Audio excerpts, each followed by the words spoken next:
Is there such a thing as the perfect storm? Well, I don't know, but if you ask the people who were stranded at airports across the country last week, they would probably tell you yes. And if they didn't realize what was going on at the time, there actually had been the perfect storm brewing, which is what eventually led up to Southwest Airlines canceling up to 60% of their flights during that period. So today, we're going to dig into that and try and understand the reason why these types of things happened and if there's any way to forecast if they're going to happen again in the future.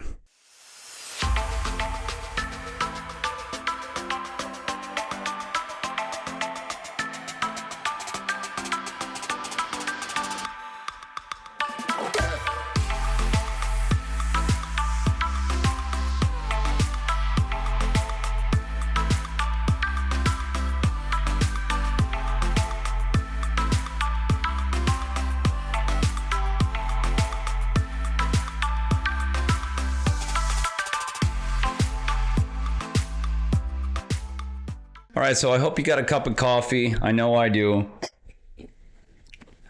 And I'm ready to talk about perfect storms. All right. What does that mean? What does a perfect storm mean? Well, it could mean a lot of different things, but right now we're referencing the flight delays across the United States last week, specifically the Southwest airline massive cancellations, thousands of flights canceled. We're talking about 60%, 70%, somewhere in that range, 60, 70% even is a huge number. It's significantly, even talking anywhere in the realm of canceling half their flights is huge. You're talking about airplanes that take anywhere from like 75 to 250 people times thousands, all right? Thousands of flights in a day. And all those people being stranded at airports, all those people being stuck with tired kids, with hungry kids, with, themselves being exhausted, people with disabilities, people who can't just go back to their house, There's so many things that were coming into play last week. I mean, just because it was Christmas week, now you're talking about like a change in density of travelers. You're talking about weather. You're talking about rental car agencies having fewer cars to rent out. You're talking about hotel rooms that are having less rooms to offer and higher rates. There's just so many things that came into play last week. It was absolutely ridiculous. But the thing is, most people don't actually understand why. It's funny when you actually think about it that there's so many things in our lives that they kind of barely happen for us, right? And what does that mean? It means that a lot of times, especially when we're talking about traveling, to be able to get somewhere on time, within a reasonable amount of time, a lot of pieces need to kind of come together, right? They need to link together to be able to make everything happen at the right place. And it doesn't even have to be pretty, right? But a lot of times we think nothing about it. We show up at the airport, we check in, we go through security, we're sitting there, we're waiting on the plane, sometimes like 10 minutes late coming in, but we get on there, they make up the time en route by speeding up the aircraft. And then they land at your destination, you're on to the next gate, wait for that aircraft, and then you're gone, right? Unless that's your destination. But to be able to get you from point A to point B and even have a stopover in the middle, to be able to get your luggage off one aircraft onto another and then onto your final destination, it's amazing how many things actually need to work out to be able to make that happen. And it does thousands of times per day, and it's not pretty. Sometimes it's pretty, maybe sometimes it works like that. Most times though, it's just barely hanging on by a thread, which is why people have the tendency to get so damn frustrated when they're traveling, is because, they just can't fathom why it is that maybe they fly only American Airlines. And if you only fly American Airlines, then your perspective is always going to be American Airlines is always late, and then every time your aircraft is going to be 20, 30 minutes late or an hour late taking off, you go talk to the desk agent and you're like, hey, you're the 400th person to show up that day, to walk up to them and say, what's going on with my flight? Is it going to be on time? Is it going to be here?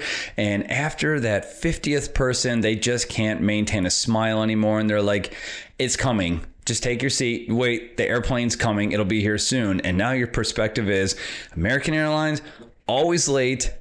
and their agents are rude. And so there's so many things at play. And let me tell you, let's kind of back it up. Let's get like micro on here, or macro. All right. Let's really like zoom in the microscope.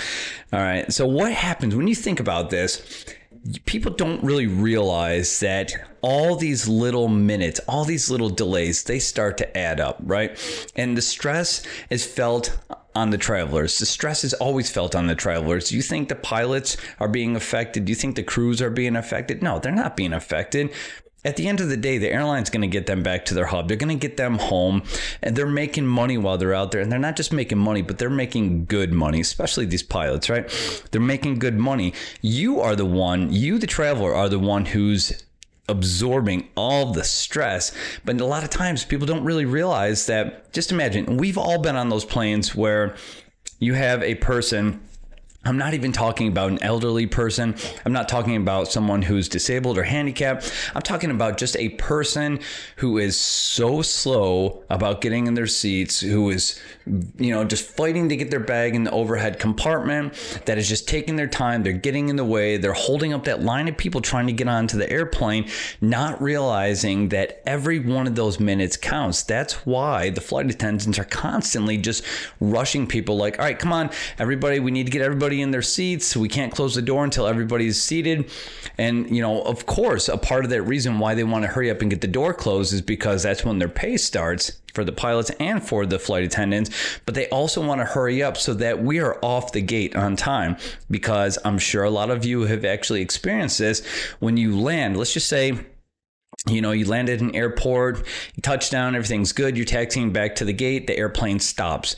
And now the airplane's just standing there for about 10, 15 minutes. You can't figure it out why, but the airplane's just standing there, and you're freaking out in your head because you're like, oh my God, I've literally got 25 minutes to get to my next gate before the plane takes off, not realizing what's really going on. But what's really going on is, most cases, there's another airplane already at the gate that you're expected to take, and they're just backed up on time. So now they're just taking a little bit longer to get off the gate.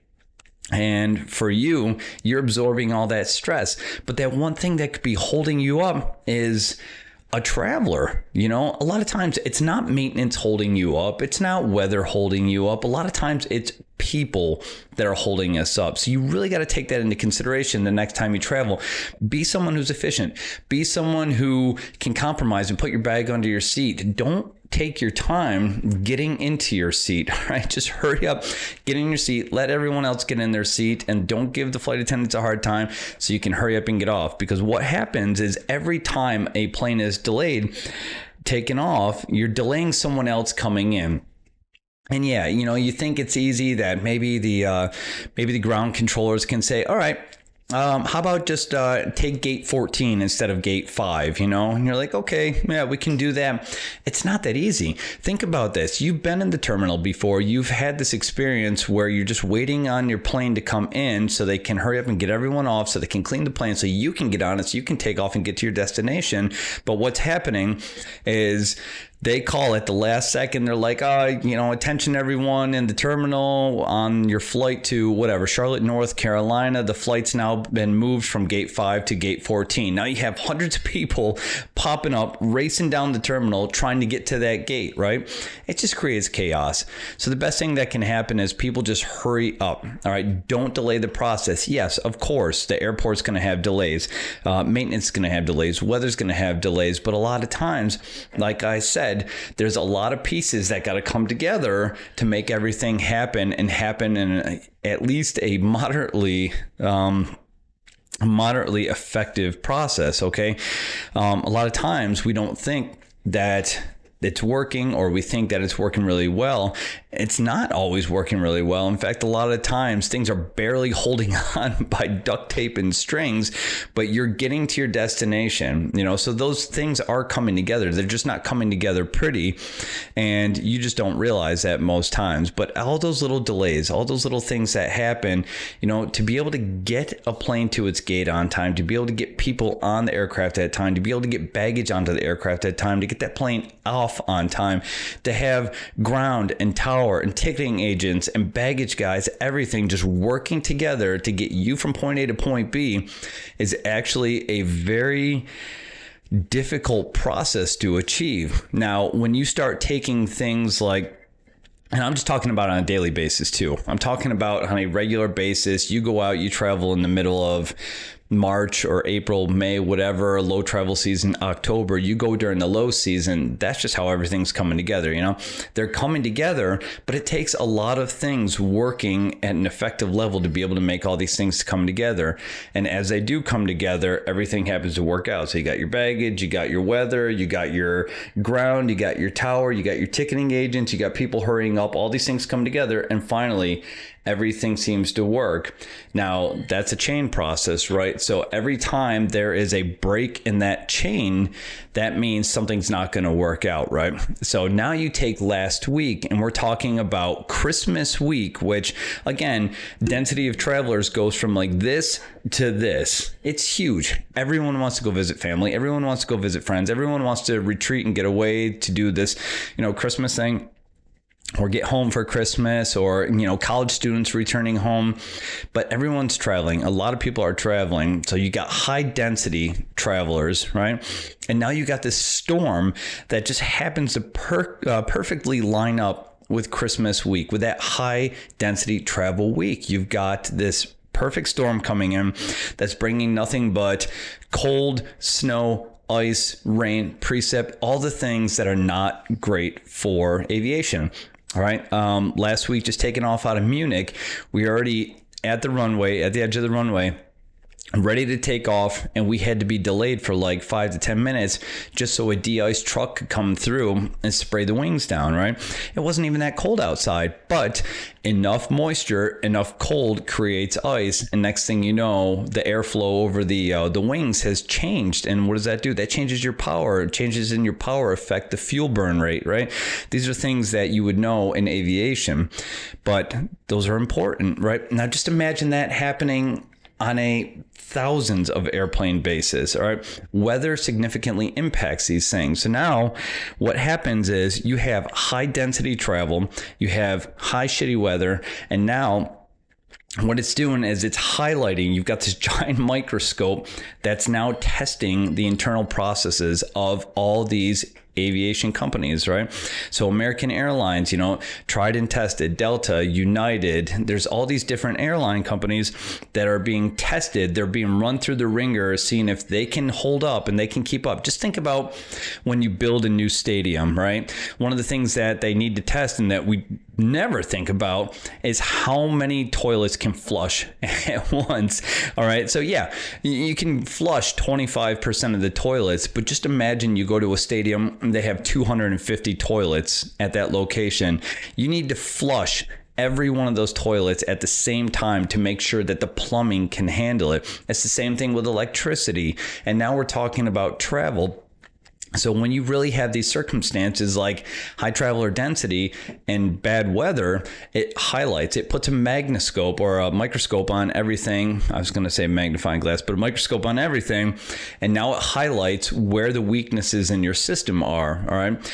And the better the process that you have is, the more effective it's going to hold out. Right. So of course, American Airlines had to cancel some flights, but it was like such a small percentage. Delta, United, they had to cancel flights, but again, such a small percentage. And then we have Southwest Airlines, who has to cancel somewhere around 60 to 70% of their flights, and thousands. I mean, we're talking about thousands of flights times thousands and thousands of people. Now the system is really being tried. And what that did was it really put a magnifying glass on the processes of Southwest Airlines, which now, this is what's starting to come out. I'm no expert, all right? I'm not an expert, but just reading everything that's come out, just listening to what the Southwest CEO has been talking about, just listening to what aviation experts and analysts have been saying, everyone's saying that it's the process within Southwest Airlines that was tried and tested and failed to stand up to those circumstances, and those circumstances being lots of travelers, bad weather, right? Now, there is certain things. People are probably like, what does that mean? What does the circumstances mean? I'm going to tell you. So first thing we'll talk about is the scheduling, all right? So Southwest Airlines admittingly has a different schedule of, or a system of scheduling. And by scheduling, I mean it has a different way of sending their aircraft across country. And so just to kind of give you a better idea of what it is that I'm talking about, this is the map. So right here, we're going to say that the blue line represents, Delta, American Airlines, United. What they do is these larger airlines is they'll fly from a hub, they'll go cross country, and they'll go to whatever destination is. And it doesn't have to be cross country, but they'll leave one destination, go to the next destination. That's how they get their airlines across, or their aircraft across the country, right? Or from one region to another, is they just go direct. Versus Southwest Airlines, they have this different process of, if we want to get our aircraft from the East Coast to the West Coast, we have multiple stops in between. So what does that do? When you have multiple stops, you're putting yourself more and more into the firing range of this terrible weather system that's moving through the country. So we know in particular the Midwest, even just this region from the Midwest all the way over to the East Coast was hit pretty significant, right? I'm sure a lot of people were paying attention to the news and what they were saying about the weather that was hitting Buffalo. It was bad, right? A lot of people were impacted by that. Quite a few people actually died during that, even though it's upstate New York. They have the resources. I know this. I grew up in upstate New York. They have the plows. Most people are accustomed to living in these heavy winter conditions. Even growing up, I survived multiple blizzards, and by multiple blizzards, I'm talking about 3 feet of snow in one day. All the infrastructure shut down, buses, you name it, everything shut down. I was trapped downtown for the entire day and finally made it home at like 10 o'clock that night. And luckily, my mother worked downtown, so I was able to hang out in her work. But, we're talking about an entire region that was impacted. And the more stops you have into those regions, the more travelers you have waiting on you, the more you're putting yourself in the range of that weather system. So if Southwest had been the type of airline or agency that goes from one location to the next, and they're getting from point A to point B, that's fine. That's what made American and United and Delta more capable of handling this process. But when you talk about Southwest Airlines, they say, hey, look, this is our system. This is what we do. When we want to move our aircraft from one region to another, we're going to go from point A to point B to point C to point D to point E. This is how we get there. This is how we move the aircraft from one area to another versus the other airliners, right? So obviously, when you do something like that, you have more stops, you have more travelers booked, you have more flights booked, you have yourself now in the range of this terrible weather system that's moving through. That puts you even more into that probability of, we're going to have to cancel a lot of these flights because we just can't do that. We can't stop at, in this case, we'll say we can't stop at Chicago. We can't stop at Denver. We might make it to Salt Lake City, but this is going to be a stretch. Sorry, we got to cancel half our flights, And half is a big stretch again. Half is a big stretch. If you actually canceled half the flights, that's huge. But we're talking about beyond half now. We're talking 60 to 70%. That's incredible. And that's why they're under fire so bad right now. It's so much that now they're under the FAA's radar. Like, somebody's starting to look at this and say, all right, how did you guys screw up so badly? And what this does is, this is definitely going to make Southwest Airlines better. This is going to highlight their flaws. And now Southwest can look at those and say, all right, this cannot happen again. I'm sure they lost a ton of money on this, but they're looking at it and they're saying, okay, we need to fix the process. We need to build this better. We need to change what we're doing because we just can't do this again. We can't take this much of a financial hit. We can't do this to people, and we definitely can't put ourselves on the radar of the FAA, and we can't start taking on fines and, everything else that'll come along with it. So even though it was bad, it's good in a way if you look at it in the sense of failing is good for you because it will cause you to level up and change your process and fix things that are broken. All right.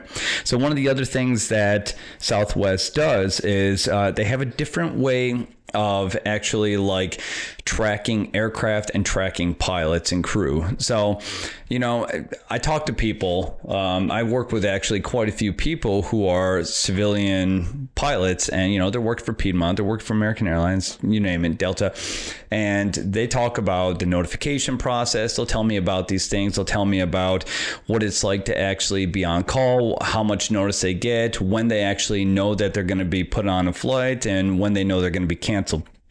And most times, and it's sad to say, but even though you might be sitting there all night in the terminal waiting on a flight that just was supposed to take off at 5 p.m., next thing you know, it's 9 p.m. and you're still sitting there waiting. Your flight just keeps getting delayed more and more. Usually the pilots already know it's not happening. I don't know why they do this to people. I don't know why they decide to hold on to you until the last minute. Maybe a lot of it is because they're just hoping that most travelers will say, okay, let's just go ahead and rebook, and they'll do the work for them. But no, a lot of times, like, pilots will know. They're like, we're not making this. Like, we are at the edge of our duty day. There's no way we're going to be able to make this legally. And now we're short crew members. We're short this, we're short that, we're late. We're not going to be able to make this, yet people are still waiting, So there's not much that we can know to get in on Southwest Airlines, right? They just have a different process. That's all we know is the way they schedule flights to get across the country is different than other airliners. And the way that they actually track their flight crews and their aircraft is different than other airliners. And now what you have is this perfect storm that's come in. The Christmas week, the bad weather, with this gigantic magnifying glass that it's taken with it.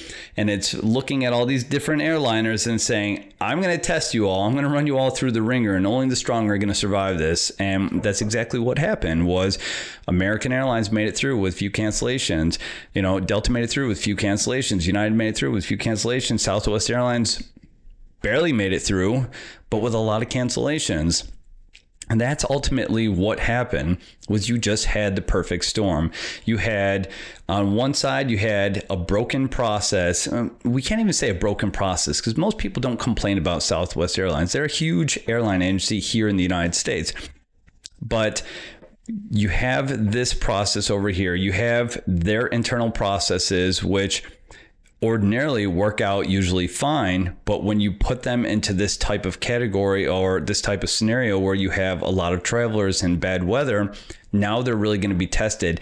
Now they're going to see that those processes that they have, those systems that they have in place, are actually a lot weaker and don't actually hold up. Maybe they work out on an ordinary basis or when things are good, but when things start to get stressed and strained, that's when it's going to try that process. And that's when they're going to find out, like, this just isn't working. So you got the airline on this side, right, with their weak processes. And then you have bad weather and people on this side. Put them together. Now you got the perfect storm. And that's why people ended up suffering all these cancellations. So, the question going forward is, how do we get around this? What can we do? Well, as much as I hate to say this, but it's actually true, is you need to do your homework. And I hate to tell people this, I really do, but a lot of times when it comes to flying, you can't chase prices. Don't chase prices. If you chase prices, my father always used to say, you get what you pay for. So if you chase prices, a lot of times you're going to end up with more stress if that's what it brings you. If you decide that you're going to catch a flight from, you're talking about, let's just say in my area, Philadelphia to Orlando, I can get a flight down to Orlando for $350 with American Airlines, or I can catch a flight down there with Spirit for like $89. All right. I'm going to spend that money and I'm going to take American Airlines because the reliability is important to me. I need to be able to get to my location with as little stress as possible with an airline agency that has a tested process. They have good customer service.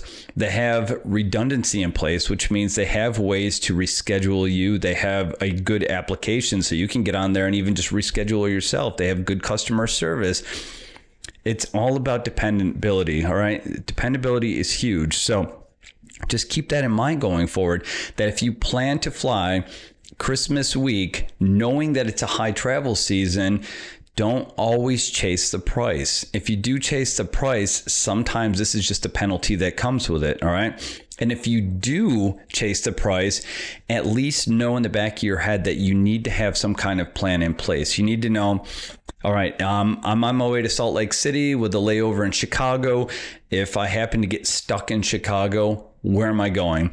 Who's got availability? What type of rental car agencies are there at the airport? Most people don't think about that because it's just so much work to do, right? It's just so much work to sit there and say, all right, I'm going here or from here to here. I got to stop over a point here. Bad weather's coming in. I really need to do all my research just to make sure that if I do get stuck there, that the children that I have with me are able to get into a bed that night, are able to get fed. You know, most restaurants at the airport, if you're stuck at the airport, you'll see those restaurants, they'll start closing 8, 9 o'clock, 10 o'clock at night. After that, everything's closed. You can't even give a cup of coffee. You know, you might be able to find a Dunkin' Donuts that is got a bunch of stale old donuts and it's got some pretty weak old coffee, but otherwise, a lot of places start to close down. So you really need to take some things into consideration. And I hate to say it again, but do your homework. Just understand that if you're traveling at a time where this season, it's high travel season, Christmas week, Thanksgiving week, it's high travel time. And if you're going to be traveling during that time and you're going after the cheap flights, just make sure that you know how reliable they are, what's their cancellation rate, and if I do get stuck somewhere, where can I go? Where can I stay for the night? You know, I hate it. It breaks my heart to see a family stranded at the airport with little children sleeping on mom's lap or sleeping on the floor, because the parents failed to plan adequately. So that's all I got for you today. I know it's a crummy situation. I feel terrible for all those people that were stuck at the airport, but it just happens. And the reason why it happened last week was because of the perfect storm. All right. Weather, lots of travelers, weak processes, put them together, and that's what you have, a lot of stress. So do your homework. Make sure you know that whoever you're traveling with is reliable. And if they're not always reliable, if their internal process has not been tested and it's not been deemed reliable or capable of handling these types of stressors like weather and high density, then at least know what your plan is going from there. Know where you're going to stay the night. Know if you're going to get reimbursed for staying there for the night. Know if you need a rental car. Are you going to come back home? What are you going to do about your bag? Because now your bag is lost in the process. Do you at least have a toothbrush on you? Do you have something on you? Keep those things in mind. I hope this helps. Happy travels, and we will talk to you again soon.